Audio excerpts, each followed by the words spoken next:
This special episode of the Gestalt IT Rundown wraps up 2024, and we'll be taking a few weeks off for the holidays. After today, we'll be back on January 8th for the next episode of the Rundown. We're looking back on our reporting from some of the biggest enterprise IT stories of 2024 and telling you the trends that we will be discussing in 2025.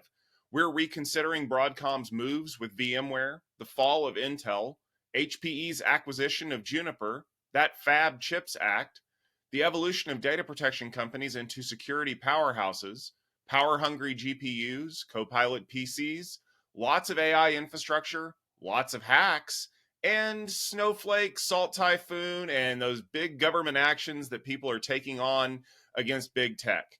Beep, boop, meow. Let's make it happen on this episode of the Gestalt IT Rundown. Hello, everyone, and welcome to the Gestalt IT Rundown, where each time we meet, we look back at the news with a variable degree of snarkiness. And this week, we are taking a look back at all of the stories from 2024. I am your host, Tom Hollingsworth, and joining me this week are my twin brothers and co-hosts, Mr. Stephen Foskett and Mr. Alistair Cook. And of course, you can tell who the most important twin is because I am the best looking on this National Twin Day. Gentlemen, it's a pleasure to have you wrapping the year up with me on the Rundown this week. It is great to be here, Tom. You mentioned that it's Twin Day. It's also Bake Cookies Day and Flake Appreciation Day, which I hope refers to the Cadbury candy bar and not something that happens when your paint dries out. I love those candy bars as well, but I can't find the ones that are chocolate-coated flakes at the moment. It's great to be here again and always here with all of my brothers.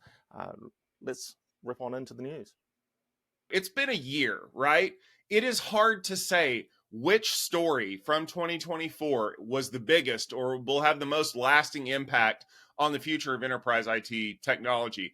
But I can safely say that Intel's position in the market will never be the same.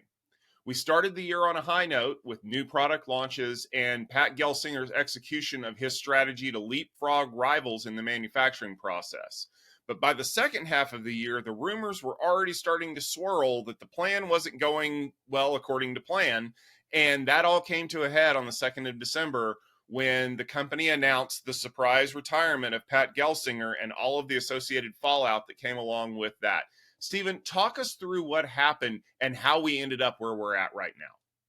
Well, it's been a long and complicated story, and I feel like we're only halfway there. I was actually going to make a Wicked joke or maybe a Dune joke in here, but we seem to have reached sort of a middle on this story, but where it turns out, well, we just don't know.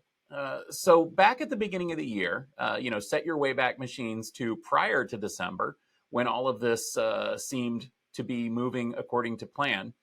Intel was essentially executing on Pat Gelsinger's strategy to deliver new products and new process nodes and to transform Intel into a company that was capable of manufacturing chips for third-party companies along with itself. Intel was doing some pretty radical things with their processors. They launched a new line of Xeon SP processors a year ago now, called Emerald Rapids. They also introduced a new processor core. They introduced new desktop chips, new embedded chips, all sorts of stuff in the first half of the year as a way to take on their rivals. Now, there are many reasons or many things that impacted Intel's transition here. Now, one of the big stories that we talked about last year was the fact that China was going to be blocking the use of Intel and AMD chips. We covered that back in March here on the Rundown. That has actually been another kind of an interesting side note here. If you remember, Intel was active in ARM and Itanium and other non-x86 chips for a while, but really got out of that and focused on this x86 market facing off against AMD. But China is really focusing in on RISC-V and trying to become independent for reasons that we're going to talk about later in the show. Now, another big story that happened earlier this year was Intel's decision to detail their foundry model and how they're going to approach this manufacturing capability they had. Um, Specifically, already in April, there were rumors that perhaps there would be an IPO or a spinoff of the foundries. But I said, and I think Pat Gelsinger said as well, that Intel really needs to focus on having design and manufacturing under the same roof in order to be a world-beating company. That did not stop Intel, however, from using TSMC as a manufacturing partner for some of their GPUs and processor tiles, since the Intel manufacturing was not quite ready there. But the story moved on throughout the year. In June, we reported that Intel was going to be working on that their semiconductor plant in Israel might not go forward. But we speculated at the time that that was because they were going to be focusing on using the CHIPS Act funding to get their plant right here in Ohio up to speed. But things already started to take a turn in August. They announced mass layoffs. 15,000 workers got the call at that time, including some very excellent friends of ours who have decided to move on or were told to move on from the company. And Intel, it seemed, was struggling with the demands of Wall Street all year long. Now, Intel did debut more new products over the year. We saw, for example, Gaudi 3, which is an important AI chip for Intel in terms of the inferencing market, which actually has a pretty good future if they can execute on it. It looked really pretty good. We had actually already heard about Gaudi at AI Field Day with Intel earlier in the year. And I should mention also that Intel, they really did a great job at their Tech Field Day presentations. In fact, their AI Field Day videos are some of our most watched videos of the entire year, including having the #1 spot in 2024. Now, unfortunately, like I said, things weren't going entirely to plan. And in September, there were a lot more rumors beginning to fly that the troubles that Intel faced financially were coming to a head at the board level and in the Wall Street level, and that there were new proposals that Intel should split up, should break off business units and so on, whether that was the FPGA business or the foundry business again. We heard more about that. And then a crazy story happened at the end of September when a rumor came out that Qualcomm was thinking of buying Intel's processor business. Now, at the time, I think that we pretty much kind of poo-pooed this because it didn't seem like it was likely to happen. But now, kind of looking back, we speculate that maybe that story was either a leak, intentional or not, of the moves that were going on behind closed doors against Gelsinger. Another big story that came, the positive one in October, was that Intel and AMD were going to come together to work on the future of the x86 processor. Again, that looked positive at the time, but in retrospect, you might look at that and say maybe they saw what was happening.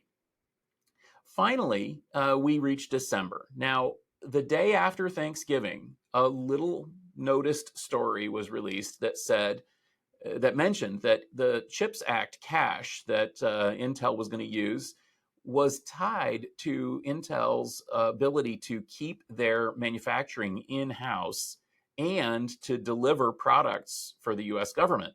This, again, seemed like kind of a nothing story until Monday morning when we learned that Intel was retiring Pat Gelsinger. This is the bombshell. Essentially, Intel pushing Pat Gelsinger out of the company repudiates everything that we've said up to this point. Essentially, it looks like Wall Street and the board have finally decided that they're not going to follow Pat's strategy, that Pat is not the right man for the job, and they're going to go on and do something different. And that's why I say that we are essentially in the middle of a movie. This is a two-parter. Alphaba just flew out the window, and we don't exactly know what's going to happen next. So that's where we stand. We'll certainly be watching this Intel story as 2024 goes on.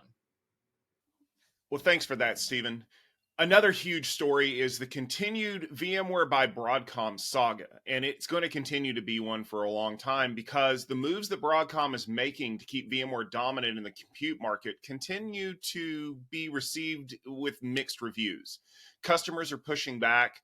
Partners are worried about the future of a company that seems to want to push them out on one day and then wants to hold them close the next.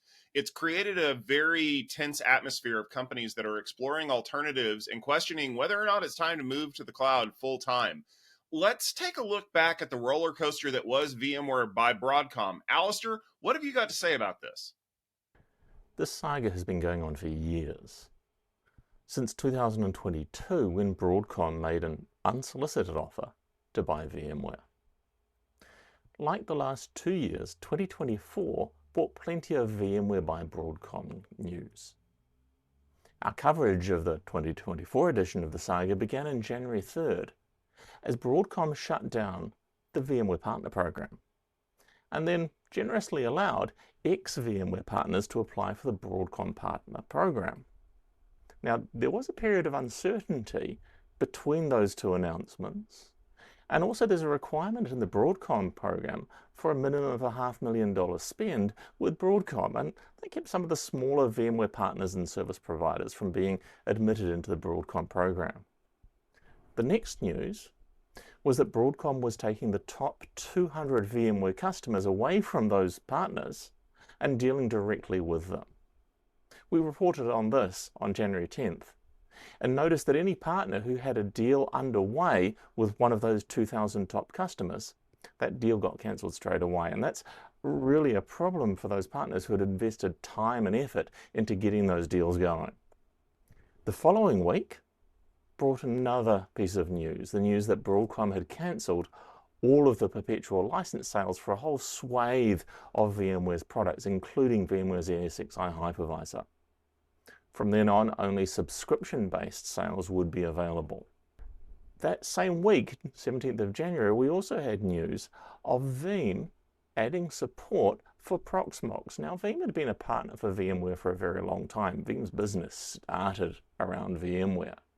So moving to support Proxmox tends to reflect, what we're going to see is, I think, a pretty consistent story here is that customers are evaluating whether VMware is still the right solution. They're looking at other possible solutions, and Proxmox was one of those possible solutions. Carbon Black, the proactive security product acquired by VMware in 2019, well, that was in for some sad news as well. Broadcom announced the end of sales for Carbon Black. We talked on February 28th about that Broadcom might probably have been trying to sell the product and had failed to find a buyer.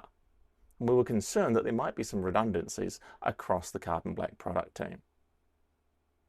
It does seem that you can still buy Carbon Black products from Broadcom, so maybe there was a U-turn along the way about discontinuing those sales.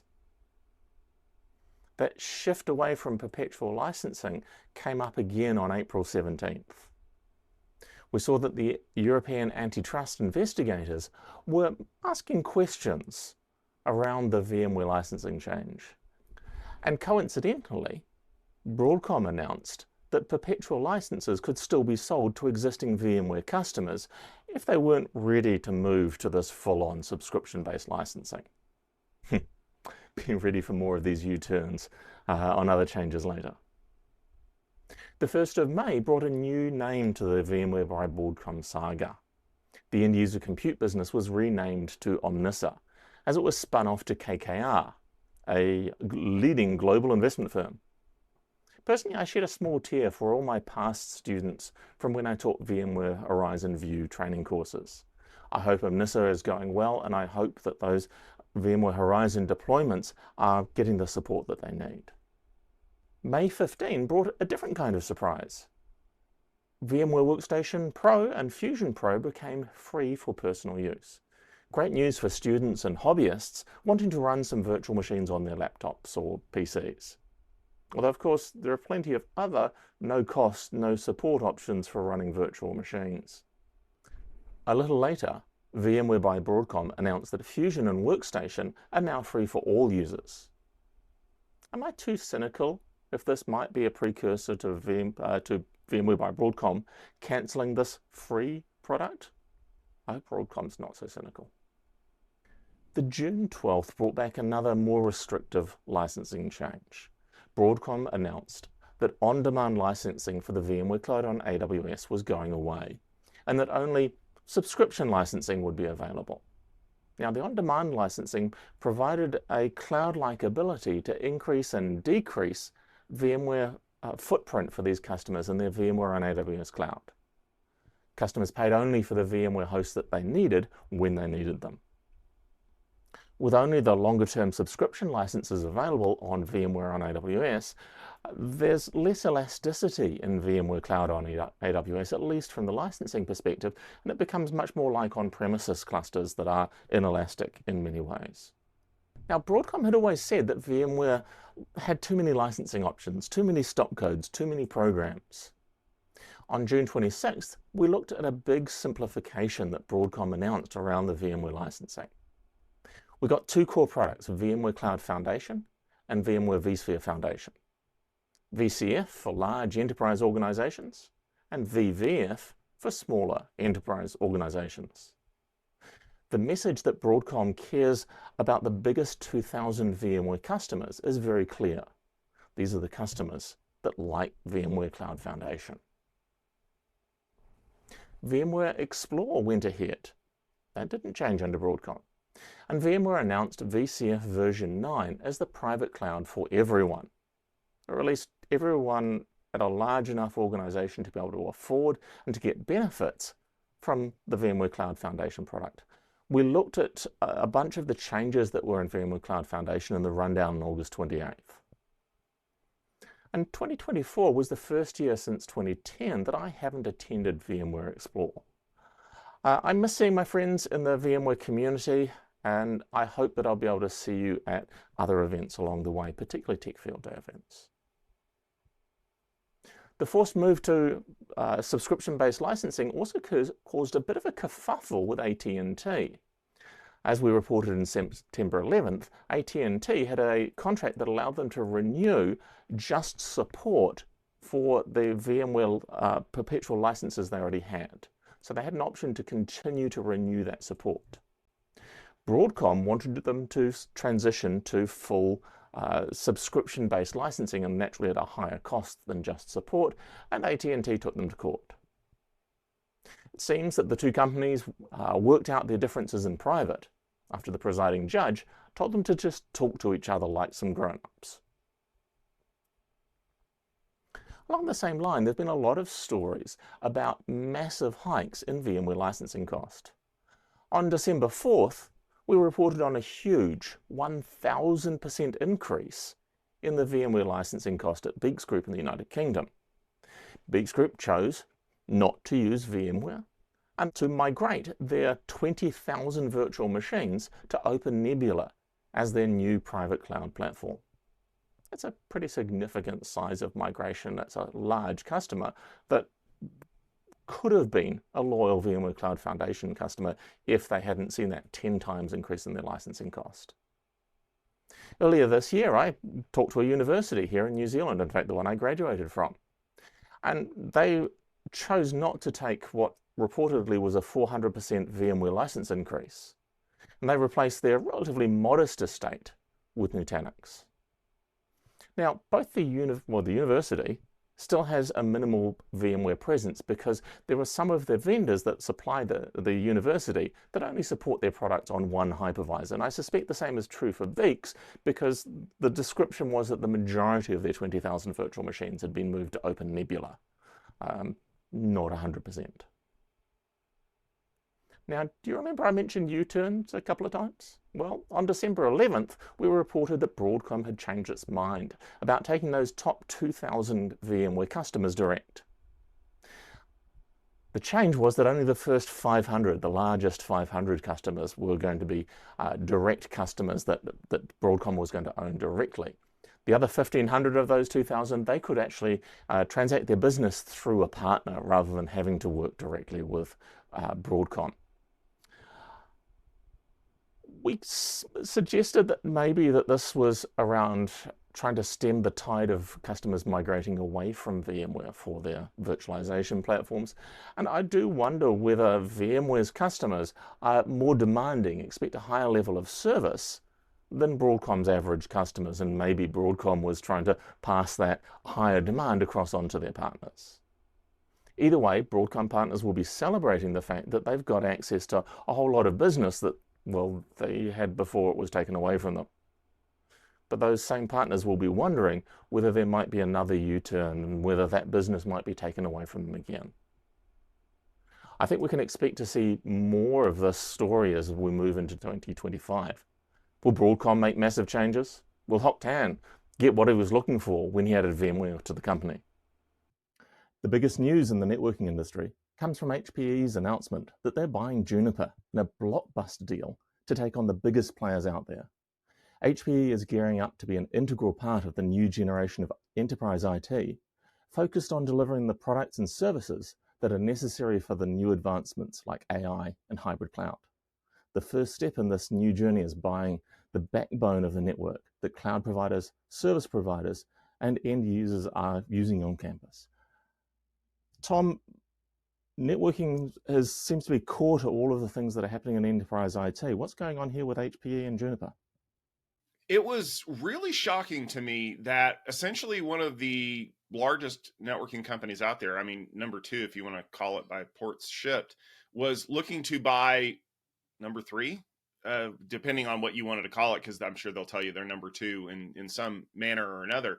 Back in January, and immediately the wheels started turning, right? Because we've seen HPE do this before when they purchased Aruba Networks and basically made Aruba Networks their networking division.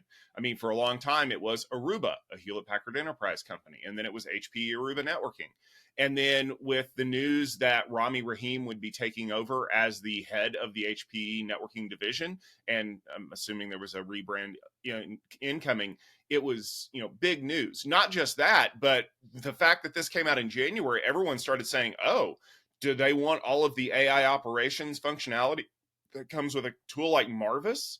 And a lot of people started shaking their heads going, yeah, that makes a whole lot of sense. Because while you could easily say that either of them was number 2 in their own unique market, whether it was, port shipped or access point shipped or what have you, there was a real easy dividing line. They weren't number 1. We all know who number 1 is, and they want to take on number 1. So why not combine forces? After all, the enemy of my enemy is my friend. And if I buy you, you're no longer my enemy. But that's kind of when the wheels started falling off, because what do you think was the first thing that happened after all of this was announced in January? I'll give you a hint. It took about a month and a half before the first lawsuit was filed by the shareholders who said, well, you didn't do your due diligence and you didn't value the company properly and you didn't do this and you didn't do that. And at the time, it sounded like a whole lot of sour grapes, right? There's always going to be investors that are mad that they didn't get their money and they didn't get enough money. And who cares if it's not going to pass regulatory scrutiny because you overvalued the company? I want to get paid. And that's kind of where it felt like it was in limbo for a while, right? Like we didn't even hear anything else about this story for 5 more months. Like we just all went along assuming, like pretty much every acquisition, oh, this is a done deal. We're going to hear this closing in a couple of quarters. There was obviously excitement about it at the big HPE Discover show. I mean, not as much excitement as seeing Jensen Huang on stage in a leather jacket or hearing about some of the other advances, but I think that was actually by design because, of course, thank you, Wall Street. We can't talk about this stuff when it's in process. Well, I mean, Stephen and I can, but the companies involved can't really say anything. And so we get to August and the European Union says, oh, it's good. We're going to go ahead and we're going to approve this, which I thought was really interesting because we assume anymore that most of these organizations, kind of rubber stamp these approvals, right? As long as there's no glaring issues. I'm talking about you, ARM. There's no like problem, right? But I think a lot of people kind of on that lawsuit side of the house from earlier in the year We're hoping that maybe the EU is going to put the brakes on it and say, well, obviously you didn't take a look at this, or there's some other issues that you need to be worried about. So when the rubber stamp came down, everyone's like, oh, well, the EU is probably the one who's going to be the most rigorous on this. So we might as well just assume that it's done. Yeah. Guess who else got a turkey for Thanksgiving that wasn't your family? It was the HPE Juniper merger, because the DOJ kind of announced quietly the day before Thanksgiving, we're going to take a closer look at this because we've got some concerns. And what happened? Well, now we're in a bit of a weird spot because we've seen the DOJ filing lawsuits to halt other big mergers, airline mergers, grocery store mergers. And there's a real possibility that there could be a lawsuit filed to stop this merger. Of course, as we're recording this, that lawsuit hasn't been filed yet. But there's also a change of administration in the U.S. federal government that's coming in, and a very different DOJ that will be impaneled by the end of January 2025. So the question is, does the DOJ halt this merger now, and does it get stamped by the incoming administration, or will it be the other way around? Will the DOJ kind of say, well, I guess we've got enough to let this go through, and then the new DOJ coming in after January the 20th says, no, we need to take a look at this. What it's doing, honestly, is it's causing a lot of problems for customers. Do I buy HPE or Aruba networking access points right now with the possibility that they may not be around in 6 months when this merger goes through? For customers of Juniper Mist, do I buy this knowing that I'm going to have to put an HPE networking sticker on it by summertime? It's created a lot of uncertainty. And if there's one thing customers really don't like, it's uncertainty. So I don't think the deal is going to fall apart absent of any crazy DOJ shenanigans. But I also don't know that the customers are going to be willing to stick with a company that obviously can't get its stuff together. So I don't know. We'll have to see.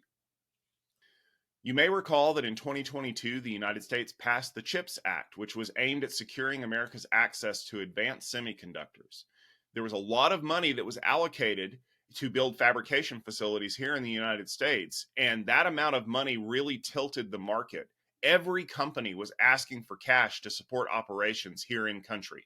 It's probably too soon to say whether or not these subsidies are really going to work out. And there's also a change of administration coming up in 2025 that could impact the way that this money is being sent out to these companies. But I think it's safe to say that there's more fabrication facilities that are being built here in the United States than there ever have been. Companies like Intel, TSMC, Samsung, Micron, and many others are expanding. But who's going to build these facilities? Who's going to work in them? And once they're completed, what kind of chips are they going to make? We're definitely going to be watching in 2025 as construction finishes up and these fabrication facilities start to come online. But Stephen, walk us through why there was such a big race to get as much money as possible out of the CHIPS Act. Well, who doesn't want free money? That's the truth for all of these companies. I think I'll start actually by talking about the fact that the Chips and Science Act, which is the big guy, is almost actually over $200 billion. But if we just look at the chips portion, the part that underscores the semiconductor industry, that guy is about $52 billion, which includes about $39 billion in subsidies and the rest to support research, training, and so on. Now, it wasn't clear exactly where that money would come from, when it would come online, who would get what, et cetera. But over the course of the year, it was very much clarified, as well as the impact of this money. Now, that is a lot of money. And it's enough, as we said, to tilt the entire industry, the entire semiconductor manufacturing industry toward the United States. Other countries have their own chips subsidies acts, but they have not been as successful. As we mentioned, Intel seems to be slow rolling their Israel rollout. There was a semi-fab in Germany that was rolled back a little bit or delayed. But here in the US, things are moving forward fairly quickly. Now, we did start by hearing that TSMC was going to delay a second fab in Arizona because they were lacking enough funding, but also because they were concerned about staffing. And that is a story, I think, that is not getting enough press. These factories are fairly automated, but they don't run themselves. And in addition to building the buildings and filling it up with equipment, you also need people to come in and run all that. And we'll see ultimately if that does happen. Now, Intel's portion of the CHIPS Act was the first part to be clarified back in March. Intel's whole package was about $19.5 billion. Unfortunately, as we learned the day before Thanksgiving, as I mentioned earlier, about $7 billion of that is tied to Intel actually being the company that's going to be owning and operating those fabs. So that does throw a spanner in the works of what Wall Street might want to do in terms of spinoffs and so on. It doesn't mean that they won't be able to IPO this stuff or sell minority stake or something, but ultimately Intel needs to be the one that's actually building and running those fabs if they are going to get the entire package. Now, over the year, we learned that, kind of who would get other amounts of money. TSMC, for example, was able to get $6.6 billion to fund their expansions in Arizona. Micron got $6 billion as well. Other companies were also subsidized by this, and ultimately the entire package was pretty much clarified by the end of the year. Another interesting aspect was the clarification that we got in July that the government is going to be working on helping to build skilled workforces to fill these facilities with workers once they're actually up and running. This is a major problem. There are not enough people in the US with the kind of skills that are needed to run and maintain and operate these factories. And no matter how much wishful thinking and no matter how much subsidies they get to build these buildings, if there aren't workers, there's not going to be anything that's going to happen there. So we are going to see at least some support for that. Now, at the same time, the reason for the U.S. Investing so much money in the CHIPS Act became remarkably clear as the trade wars between China and the U.S. continued to grow. As we talked about earlier, China decided that Intel and AMD chips weren't suitable for use in domestic computers. And they also started lobbing accusations that perhaps there was problems with American memory chips that impacted Micron back a little while ago, as well as throwing around suggestions that maybe they would restrict access to materials, metals and raw minerals and things like that. We also saw escalation of the U.S. restricting access from Chinese companies to advanced processors, GPUs, and things like that. And all of this shows what's happening in the industry. And again, why Intel is going to be so pivotal to this story. Because at the end of the day, Intel got more money from the CHIPS Act than anyone. Intel is trying to leapfrog TSMC in the manufacturing race. TSMC and Samsung and Micron and many others are also involved. But ultimately, it comes down to Intel, whether they're able to roll out their 18A process and whether they're able to get customers and actually build these chips in the US.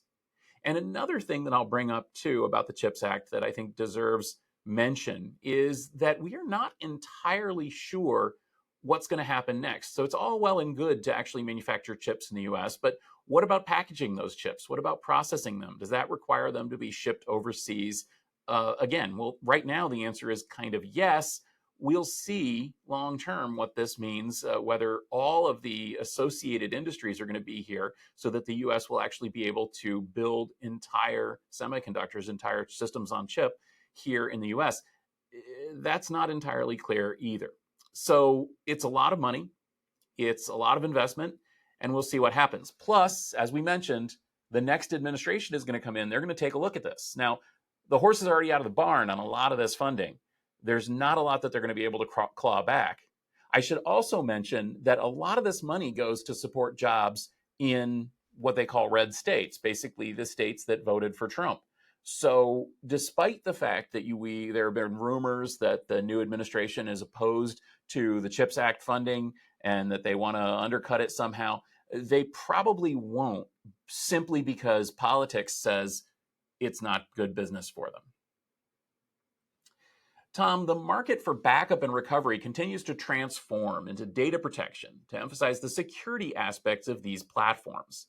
We've seen this at event after event and presentation after presentation. It now means that these companies are making big moves to turn the corner and to become more critical security-focused components of enterprise IT. Consolidation is also a big theme in this market, with there being several blockbuster acquisitions, as well as a big IPO and some new advances designed to focus on how these companies will work in security with data, regulations, and so on. Tell us a little bit more about the transformation of data protection into security. I think it's fascinating because when you think about it, backup and recovery, it's just, okay, data got lost or destroyed, and we just need to bring it back, right? Well, I used to do this for a living many, many moons ago. I'll tell you how long ago it was. Tape was the primary way that we back things up. That's actually not a spoiler. Like, we still back things up on tape, but like, it was deleted files, right? And the other day I had to help somebody find a deleted file in Google Drive, and it was just as easy as going into the trash can and undeleting it. Now, the majority of destruction of data actually comes from security incidents, right? Crypto lockers and files that have been deleted or removed or what have you. And so backup companies have had to start getting really creative with the way that they do this. And I'm thrilled, right? Because now, like, I have a reason to want to use a platform to do this, because when you notice that things are starting to get encrypted and you didn't do it, you need to figure out how to restore that data, because the rule, and I hope that people out there are listening, the rule is you don't pay, because it's like responding to a spam email. As soon as you do, you've provided yourself as a bigger target, right? So the big acquisition, I think, that kind of colored this whole thing that happened back in February, Cohesity announced that they were going to be buying Veritas's Net Backup and Alta Solutions. And that was like, you feel those little earthquakes sometimes in the industry. Obviously, the stories that we've covered so far have been very, very big, because the dollar amounts attached to them have been very, very big. And for everybody else, is like, oh, well, there's no big thing that happens in my industry. This was, right? Cohesity is basically staking their claim. We are going to be the company when it comes to data protection. And that kind of kicked off a bunch of other things, because that market is very close to each other, right? I think the biggest thing was that Rubrik said that they were going to be filing an IPO in April, and they did. They went public, and it created a lot of resources that were out there, right? And then you look at the moves that Commvault made. I mean, it was like a week after the IPO announcement from Rubrik, and they said that they were going to be buying Appranix. And then they went and bought Clumio in September. So that was two other big acquisitions. And one could argue acquisitions don't go quickly, right? Like, there has to be discussions and things going on. But the fact that all of these discussions happened in a calendar year tells me that these things were kind of planned out. Like, people saw that they needed to take that big step up in order to be a bigger part of the security community. Back in August, we saw that Veeam actually had overtaken Veritas as the leader by market share. Veeam is a company that we have talked about a lot in the data protection space, but Veeam has always kind of felt like a backup company, right? They have been more closely aligned with companies like VMware. That's not to say that they were super aligned with it, because we found out after all the things going on with VMware by Broadcom, they were looking at adding Proxmox support. So that kind of even more closely tied them to the virtualization and server market. And then they went and bought Alcyon in September. And so you're starting to see those shifts again, right? We need to have more of a security presence. We need to be more focused on the data protection. And so then Cisco sold off their stake in Rubrik in October. Any other time, that might be an alarm bell that's getting raised, right? Like, oh, wow, big investors decided that they don't want anything to do with this company anymore. I don't think that's the case here. I think what happened is Cisco looked at the mountain of money that Rubrik made on their IPO and said, we could go buy a new car. Like, that would be awesome. Well, whatever the enterprise equivalent of that is. But then Commvault Shift happened. And Stephen, you were there in London for Commvault Shift. So jealous, by the way. You got to go eat such amazing British food and enjoy wonderful British weather. But you also got to hear about things like cloud rewinding and cyber resilience. And I was there doing some of the live blogging of the show as the news was coming out.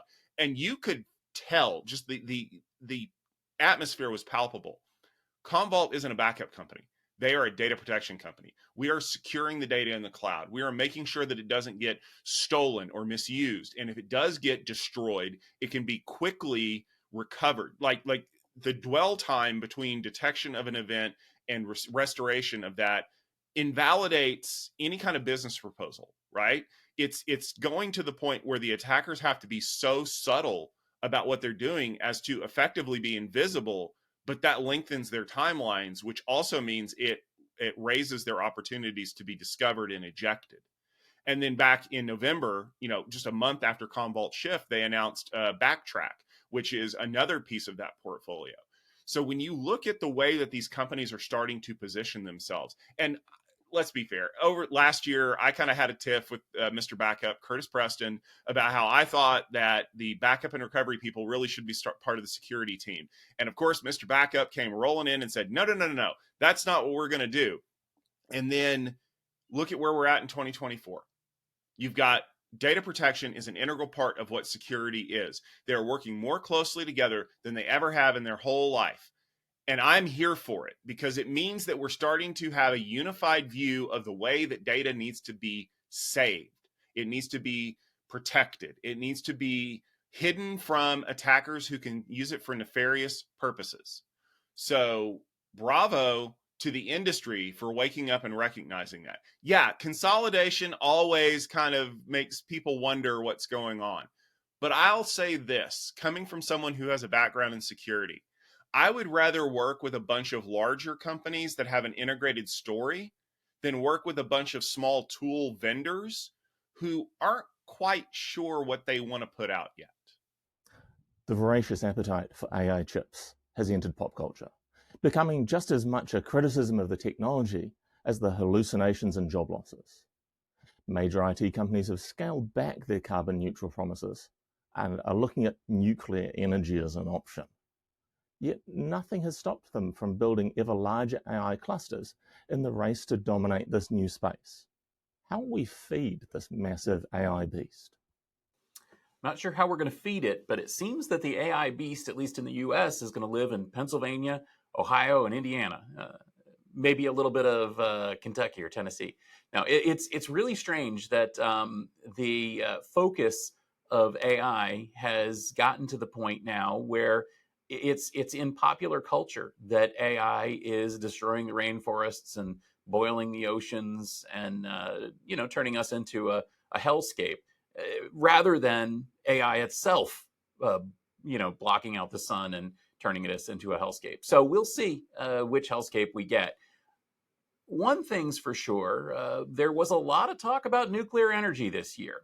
We talked about this multiple times here on the Rundown, as well as on the TechStrong Gang all year long. And another focus of our discussion all year long was the fact that this incredible AI build out by the biggest companies in the industry, you've got Microsoft and Meta and Google, XAI, whatever that is. All of these companies are building out incredibly rapidly and consuming incredible amounts of resources. We've heard that they've already exceeded the amount of energy that they can put into a single data center, and they've had to start thinking about splitting these loads across multiple data centers. We've also seen some absolutely incredible stories about building AI data centers right next to nuclear plants as a way to try to feed the appetite of the chips. Not all of those are happening. We discussed earlier this year that there was a big proposal for Amazon to build an AI data center right next to the Susquehanna nuclear plant out near Pittsburgh, I believe. That one actually did get scuttled over safety concerns. But the plan for, I believe, Microsoft to restart the 3 Mile Island nuclear reactor and build data centers there seems absolutely to be moving forward. There was also a lot of rumors, and again, this is one of those things that entered pop culture to the point that the presidential candidate Trump mentioned it during a pre-election interview. There was a lot of rumors that small modular nuclear reactors were going to be powering these AI data centers. Well, I hate to put the kibosh on something that Trump said, but I'm going to do it. The problem with small modular nuclear reactors is that they don't exist. I don't mean that they're not small and modular. I mean that they just don't exist. There's no such thing as the technology. They exist about as much as practical quantum computing exists, in that there's been some experiments and demonstrations, but no practical use case and no sign that this is really going to impact us in any kind of positive way. So you can set that one aside. But the idea that nuclear power might power AI is actually, I think, still going strong. We're going to be keeping an eye on it in 2025. We'll see if the 3 Mile Island, the Constellation Energy plant actually does get rebuilt and restarted. We'll also see if other nuclear plants start coming online to power the appetite for AI. In the short term, though, unfortunately, we're using a lot of non-renewable fossil fuels to power AI. Longer term, well, I still think that solar has a huge possibility here. I know it sounds a little bit wild to think about solar panels powering AI chips because the sun only shines part of the day, but solar panels have gotten so incredibly cheap in the 2020s that it's becoming feasible that we might be able to combine solar and batteries and beat the cost of fossil fuels, even, let alone nuclear.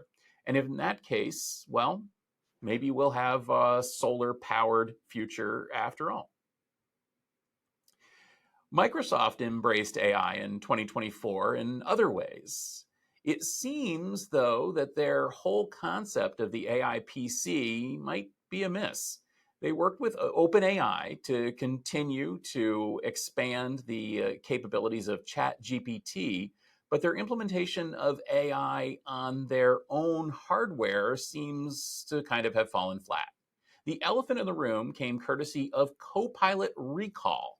Tom, let us recall what Copilot is and why it's such a dog. Well, I think the elephant in the room is an apt metaphor because of that whole memory thing, but hold that thought. The first big win was back in March because we found out that Mustafa Suleyman was leaving DeepMind and he was going over to Microsoft to basically run Copilot, right? That's what Microsoft needed. They needed someone with AI expertise to come over and basically take that over. And he wasn't the only one either. You know how it is. When one of the executives goes, most of the rest of them go with it. And so everyone kind of looked around like, good. Somebody with drive and direction to help Satya Nadella figure out what's going on. And then back in May, we got the first look at these Copilot PCs. And what were we hearing about? We were hearing about the fact that they ran Qualcomm NPUs and they had all of this intelligence that was going to be, groundbreaking, right? And we've been hearing that all year. Every desktop, laptop, consumer-focused system manufacturer was telling us how they're going to be adding all these functions for, automatic mail categorization and art generation and writing help, and nobody cared. You know what they focused on? Copilot recall. For those of you who don't remember, maybe your memory isn't as good and you didn't recall what they did. It was basically a system that would take screenshots of what your PC was doing and save them to at the time we didn't know it, but it was an encrypted section of your hard drive. And basically, if you ever forgot what you were working on, you could ask recall, and recall would show you what you were doing so you could remember it. Now, for my grandmother, not a bad idea, right? Like, I don't know, you're in the middle of writing something and the power goes out and then recall is like, hey, here's what I remember. So it's kind of like advanced autosave. Yeah, you know that there are problems with autosave, right? Like autosaving different versions of documents, and then hackers can get in, or not even hackers, let's just say security researchers can get in and pull out what the original text was when autosave did it. Yeah, guess who went completely crazy for this recall thing? Security researchers. Oh, and me too. Like, I remember reading this story back in May going, what the hell are you doing, Microsoft? Don't do this to me. Like, I don't want you to record the things on my PC. And not only that, there was no clear way to turn off recall. Like, I get it. If I wanted to use the image generation stuff, or I wanted to have Microsoft Edge help me kind of tweak the intro to the story, for example, I'm fine with that. I don't want you taking pictures of everything I do on my PC, because somebody will get in there. If a backdoor exists, it will be used. And so it took, less than a month. It took 3 weeks for Microsoft to pull recall from early previews and say, you know what, we're not going to deal with it. We are going to push it away. And then we hear a little bit more about this. We hear about whether or not AI is going to be a huge driver for this refresh cycle. Future Group's own Daniel Newman even talked about how AI was going to be the thing that drives this super consumption cycle for new devices. Because let's be honest, a lot of people have gotten to that point where their systems at home are fast enough for most everything. And so we're just going to push it another year. It's almost like an automobile, right? If the car is doing its job, I'm not going to buy a new one every year or every 2 years or every 5 years just because I want a new car. And so they were hoping that some of these new AI features were going to push that, because obviously you need an NPU to run them, right? So Microsoft comes back in October and they're like, okay, we fixed it this time. Recall is going to work better. It's going to be virtualization based. It's going to be fully encrypted and all this stuff. And wait, you know how the story ends, right? A month later, they pull recall again because it turns out that they didn't quite have it fixed. And do you want to know the cherry on top of this whole story that we didn't even cover on the rundown? Microsoft announced that Copilot features that required that Qualcomm MPU are now going to be available for Intel and AMD chips. That's right. The hardware requirement of these new Copilot Plus PCs that was going to drive this cycle is now available in preview as a software function for existing technologies. Maybe you can't run it on a 10-year-old chip, but you can run it on a 2-year-old chip. And remember, this is the same company that is still facing backlash for Windows 11 requiring a trusted platform module that is halting people from being able to upgrade, even though the system is pushing the software that you have to upgrade to Windows 11 if you want to be in security support. You're tying it to a piece of hardware. And Microsoft said they were not going to give in on the TPM stuff. But when it comes to AI, which is one of the huge money makers, because they're even finding ways to bundle it into Microsoft subscriptions, well, we'll let you run it on your existing stuff if it just means you'll pay us a little bit more to consume it, because we really need to be on top of this AI wave. And hey, I'll be completely fair about this. Microsoft screwed up with Copilot Recall, but they're still light years ahead of the other companies, because I think it's pretty safe to say at this point that the other major desktop manufacturer, Apple, has had a pretty troubled rollout of Apple Intelligence so far. So the back and forth about one feature of the Copilot stuff, I mean, in the grand scheme of things, I don't think it's a huge deal, but we're going to continue to be tracking this, because maybe by December 2025, Copilot Recall will finally have been released for real this time. As you can tell by the previous story, AI, it really is one of the hottest topics in tech for 2024. And enterprise IT companies are really starting to focus on it. Storage and networking companies are retooling products and plans to capitalize on AI training markets. They've been announcing new offerings all year to keep GPUs fed. And the chip makers definitely aren't slowing down. You know the names: NVIDIA, AMD, Intel, Qualcomm. Seemed like every week there was some new AI-focused processor that was being released. And AI infrastructure even became a new tech field day topic area led by our very own Stephen Foskett. So with that in mind, let's take a closer look at all the things AI. Let's not take a look at all the things AI, because we got all these AI stories in here. But let's talk about AI infrastructure. So certainly there's been a lot of excitement around this among IT infrastructure companies. And why not? This is where the money is. And they are very, very frank about that. So we have seen every company. So networking companies, we've seen presentations at Tech Field Day events from companies like Arista and Cisco and Juniper and many others, and Fabrica, talking about how they're going to interconnect AI systems ever faster. Tom, you spent a lot of time talking about Ultra Ethernet and the options for interconnecting from different networking technologies, whether it's things like NVLink or Ultra Ethernet or InfiniBand. We've also, of course, talked quite a lot about the underlying storage and data management that is required for AI applications. Now, this has been a major driver of the success for some of the companies in the space. Vast Data, for example, has been a big winner in the AI training market. They have a huge share there with some very big customers. They've also rolled out some incredible new features all year long on their systems. Another company that's seen some really solid success is Weka. They have a scale out storage platform that has been taken up by a lot of these AI companies. Hammerspace came and talked to us about how their system is being used. We've also seen many other companies in the space: NetApp, Pure Storage, HPE, Dell. One of the bigger ones later in the year was actually our friends over at MinIO. They introduced their next generation product, and it's actually called AI Store because it is designed around the requirements of AI applications. Another thing that companies like MinIO and Vast and some of these others are doing is they're also integrating other AI features, data management, vector databases, the ability to support more than just raw storage. And of course, that's what we've heard from companies like Click and companies in the data space as well. There's a lot of action going on supporting the infrastructure of AI. I'm very excited to say that AI infrastructure is going to be a topic of Tech Field Day that I'm going to be running. I expect to hear a lot from these companies at that event. Now, moving up the stack, though, 2024 saw the release of the next generation NVIDIA chip, Blackwell. This is a major, major theme in the industry. Now, Blackwell was shown way back in March.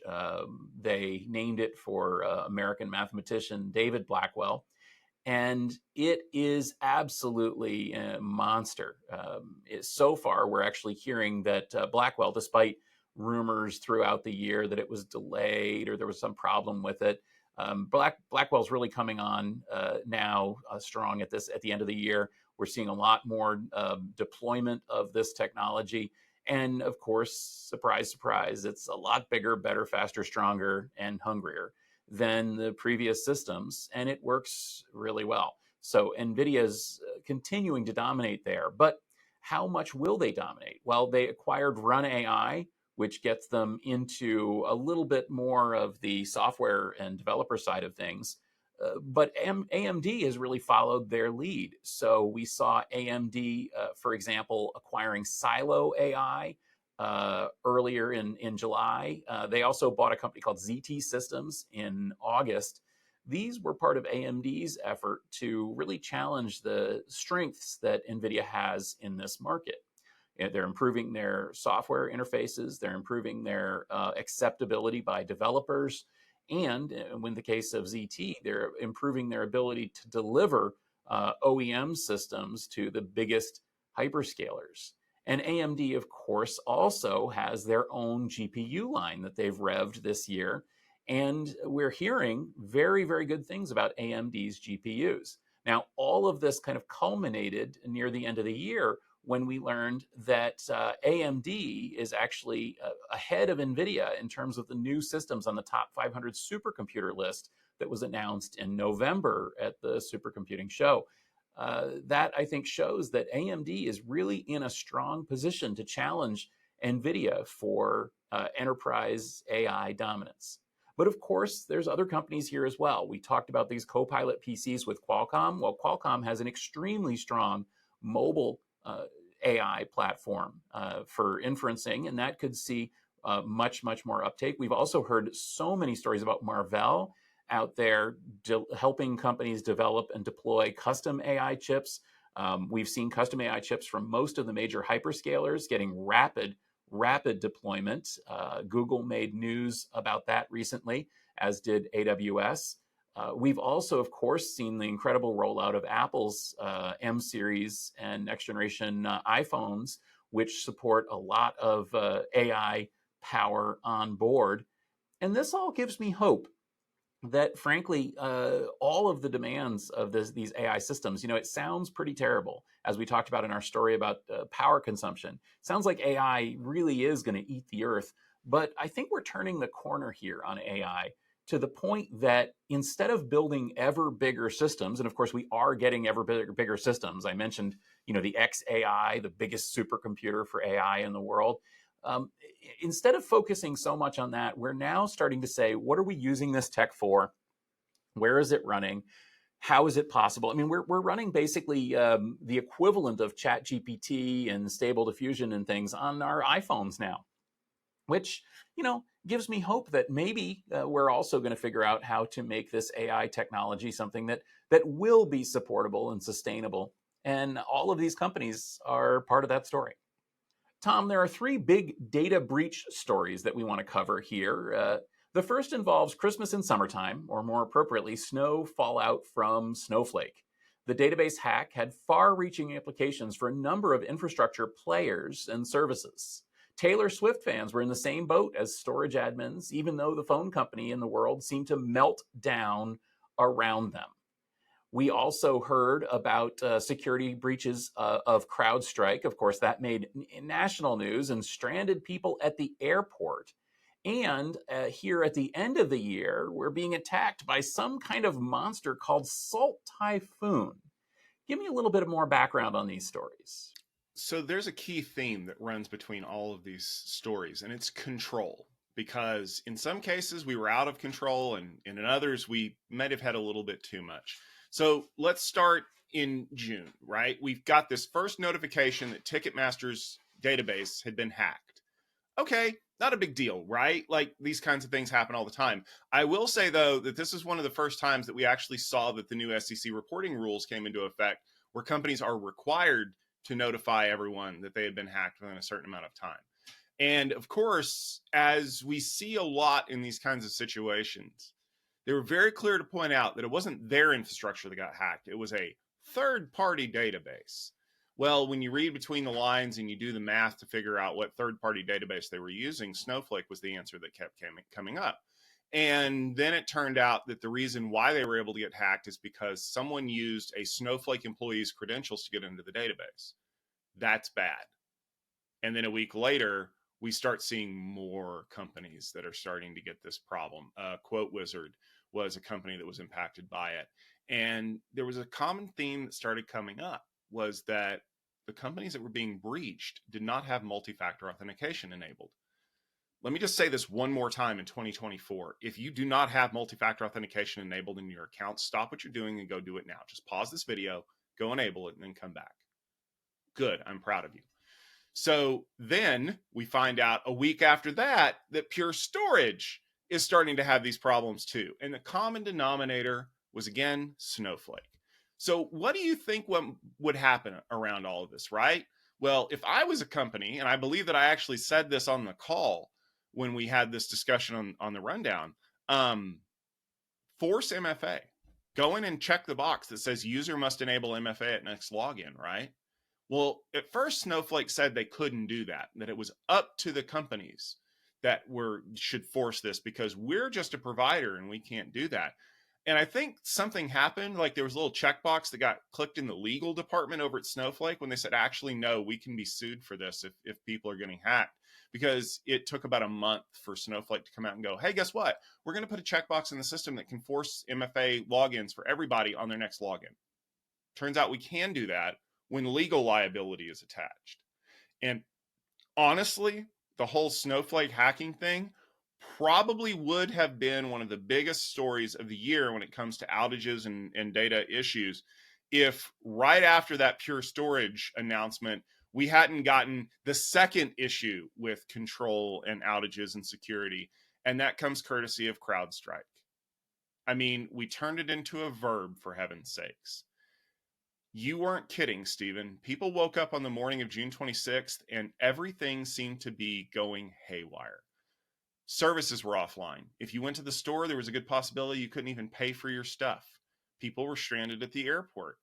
It's almost like everything went on strike. And it all came about because of a malformed update to CrowdStrike's kernel scanning software that got pushed out in the wee hours of the morning. For people working in the UK, they saw it happen live during the workday and were like, oh crap, this is a problem. Machines were blue screening. Systems were getting knocked offline, and when they rebooted, they were halted because you couldn't get into the device. And this is where some of the control that we've instituted to make our things safer actually came back to bite us. BitLocker was a technology developed by Microsoft that encrypts disks that allows you to basically make sure that nobody can steal the drive out of your PC and scan and steal files, right? Yeah, well, when the system is locked out, booting into safe mode is impossible without a BitLocker unlock key, because the disk is encrypted at boot time. And so there were people that were having to log in and get these keys out of Active Directory so they could boot the machines to remove the file that caused the problem. Because, of course, CrowdStrike immediately figured out that something had gone wrong and pushed a patch. And that was great for anybody who hadn't booted their computer by 10 or 11 a.m. It started up, it got the update, and everything ran fine. It was getting those other systems recovered. And I actually have a couple of friends here that were working on it, and they eventually got to the point where they threw their hands up in the air and said, we're just re-imaging everything. Like, we're not even going to try to fix these machines, which I guess if you're an enterprise IT knowledge worker, that's not a problem. But this is, primarily this was affecting people who were running CrowdStrike. And it got ugly, because then, of course, CrowdStrike tried to blame Microsoft because of their permissions model. Microsoft tried to say that, CrowdStrike shouldn't have had those permissions, even though that's the only way for CrowdStrike to be able to do the things that it does. Delta Airlines got so mad at CrowdStrike, they sued them about lost revenue and loss of prestige and all this other stuff. And I mean, as far as I know, that lawsuit's still ongoing. And now there's a lot of tit for tat back and forth. Delta didn't call CrowdStrike fast enough to fix it. Delta's policies weren't in accordance with what CrowdStrike said. That is going to be one of those ones that just never seems to end. But the key here is, first of all, nobody got hacked. This was absolutely a bad update. But second of all, it has forced Microsoft to re-examine how they look at their permissions models for things that interact with the kernel and how security works. And I think that it's actually going to have lasting impacts for Microsoft, because let's be fair, Microsoft hasn't had a really good security year anyway. Ask Satya Nadella, because his paycheck's going to be a little bit lighter for the next year because of all their security issues. And so we get through the summertime and everything is fine, and everyone's like, you know what? We fixed all of this. Let's just hope that nothing happens. Yeah, that took like 2 months. And then we got into October, and we had the first inkling that there was something really weird going on, because the US federal government came out and said that they had an enormous critical telecom infrastructure situation. Someone, which we later found out was a group called Salt Typhoon that has backing from the Chinese government, was embedded into the telecom infrastructure. AT&T, Verizon, large companies were saying that they were embedded, and it was going to cost millions of dollars to eject them. And it wasn't just that they were embedded, it was where they were embedded. And this is when we first found out that Salt Typhoon had specifically targeted some of the ALEC legal interception database stuff. Basically, where the law enforcement companies can come in and talk to a telecom provider and essentially kind of pull information from cell phone records. Yeah, those systems were the ones that were impacted. And we heard stories about presidential candidates and legislative candidates having their phones basically tapped, having metadata pulled off of them, phone call records, and all kinds of stuff. It was absolutely embarrassing. But I would say it probably wasn't as embarrassing as the fact that we still don't have any idea what they got. We've seen the FCC has released guidelines saying that you're going to have to start auditing and proving that your systems are secure and that you have a security plan in place. My new favorite mentor, fan of life, Ron Wyden, senator from Oregon, was like, no, that's not good enough. We're going to pass laws that say that you have to do this minimum and you have to buy this equipment. And honestly, the companies are even asking whether or not they can afford to replace this without government assistance, because we're talking about billions of dollars of infrastructure that's going to have to be replaced and secured, because someone managed to get in and to quote Jesse Ventura from Predator, they're dug in like an Alabama tick. They're not coming out without a massive campaign to eject them, and the damage is already done. Because if they've been burrowed in there for months during a U.S. presidential campaign, we don't know what they have. And we won't know until it is the dramatically appropriate moment to release it to the rest of the system. and then the real chips are going to start falling. So in one case, you've got Snowflake not having control over MFA, and in another, you have too much control for the Kalea, not Alec, Kalea systems and telecoms. And it got so bad that the FBI was literally telling people that they needed to download programs like Signal to do encrypted communications because they can't trust the network anymore. Y'all remember Signal, the program the FBI said was insecure because they couldn't tap into it?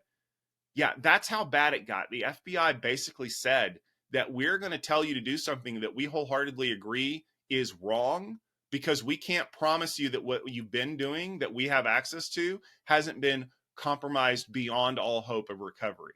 So yeah, expect more Salt Typhoon stories throughout 2025. Maybe a little pepper to go with it because this is going to get spicy, kids. We've mentioned it a few times in the course of this episode that we are really not quite sure what the next incoming U.S. presidential administration has planned for the areas of technology. But currently, the U.S. Department of Justice is actively pursuing antitrust investigations with many prominent tech firms, names that you have heard like Microsoft, NVIDIA, OpenAI, Google, and Apple. They've all faced scrutiny this year. But I'll be honest with you, one of them has probably been singled out more than anybody else, and it rhymes with Noogle. So the first company up on the block to face sanctions is probably going to be everybody's favorite search engine. What's the state of antitrust in big tech?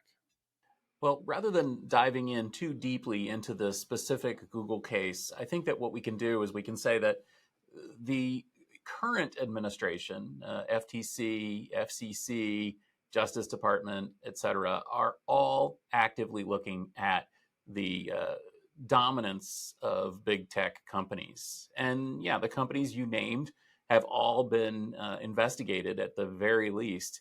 Now, we have heard of specific investigations with the FTC asking companies to provide information that included companies like Microsoft, NVIDIA, and OpenAI, Meta, Google, et cetera, earlier in this year. But it's not entirely clear which direction the Department of Justice is going to go. It's also not entirely clear what happens with these cases after the new administration comes in. Now, it might be easy to say that all of these things are going to be washed away because the new administration is very pro-business and pro-Silicon Valley, and they're going to, kick out Lina Khan and the rest of the crew over there. That's not necessarily true. Many of these investigations actually began in the previous Trump administration, or at least have their roots there.